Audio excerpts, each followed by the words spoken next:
Owl Moon by Jane Yolan.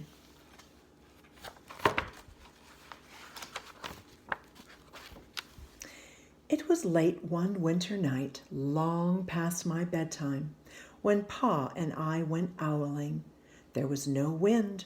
The trees stood still as giant statues, and the moon was so bright the sky seemed to shine. Somewhere behind us a train whistle blew, long and low, like a sad, sad song.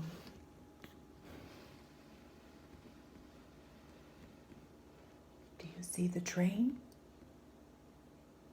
Do you see Pa's axe?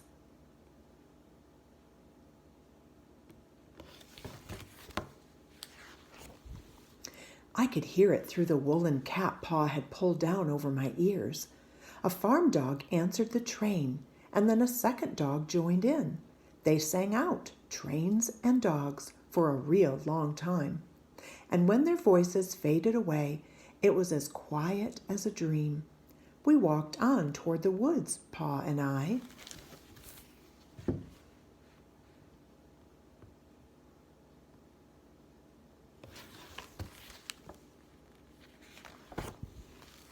Our feet crunched over the crisp snow, and little gray footprints followed us. Pa made a long shadow, but mine was short and round. I had to run after him every now and then to keep up, and my short, round shadow bumped after me. But I never called out. If you go owling, you have to be quiet. That's what Pa always says. I had been waiting to go owling with Pa for a long, long time.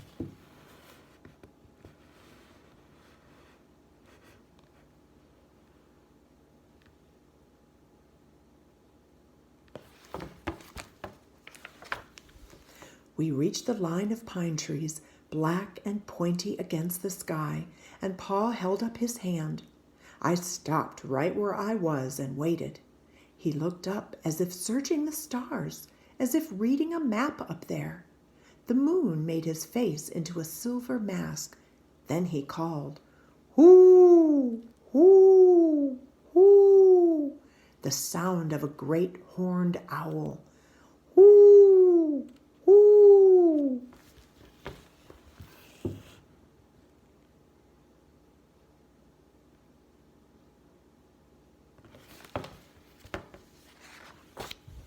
Again he called out, and then again.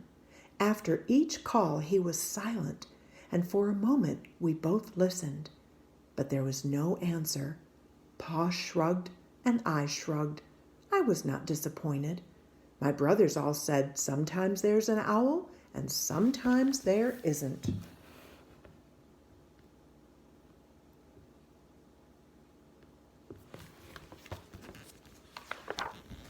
We walked on. I could feel the cold, as if someone's icy hand was palmed down on my back, and my nose and the tops of my cheeks felt cold and hot at the same time. But I never said a word. If you go owling, you have to be quiet and make your own heat.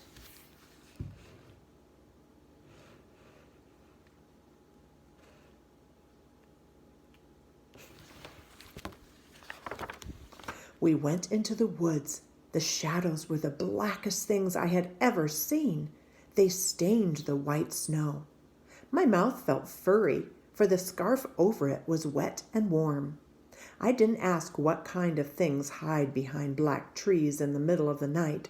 When you go owling, you have to be brave.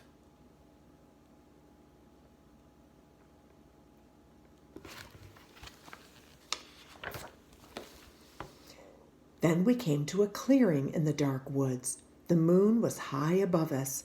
It seemed to fit exactly over the center of the clearing, and the snow below it was whiter than the milk in a cereal bowl.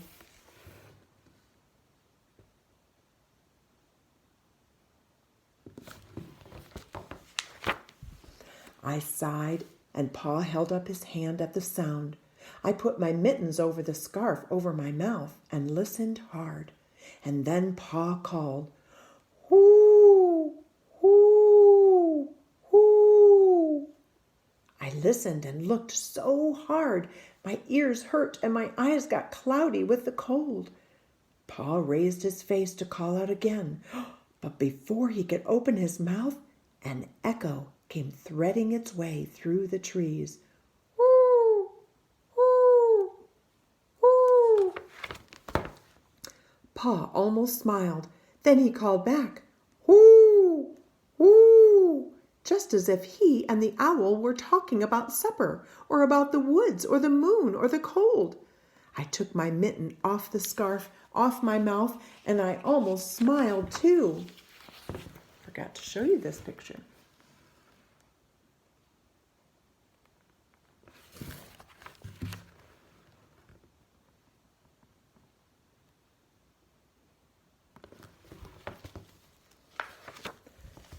The owl's call came closer from high up in the trees on the edge of the meadow. Nothing in the meadow moved. All of a sudden, an owl shadow, part of the big tree shadow, lifted off and flew right over us.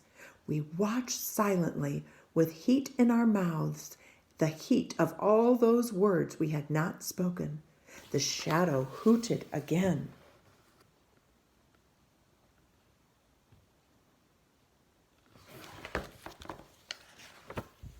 Pa turned on his big flashlight and caught the owl just as it was landing on a branch.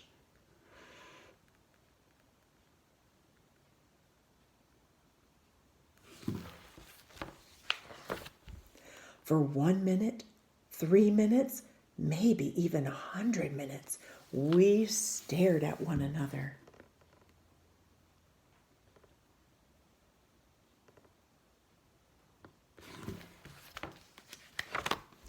Then the owl pumped its great wings and lifted off the branch like a shadow without sound.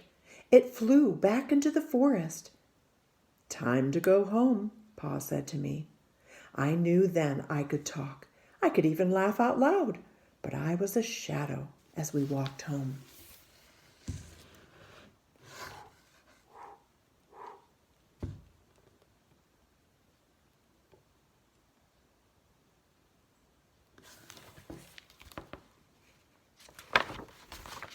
When you go owling, you don't need words or warm or anything but hope. That's what Pa says, the kind of hope that flies on silent wings under a shining owl moon. The end.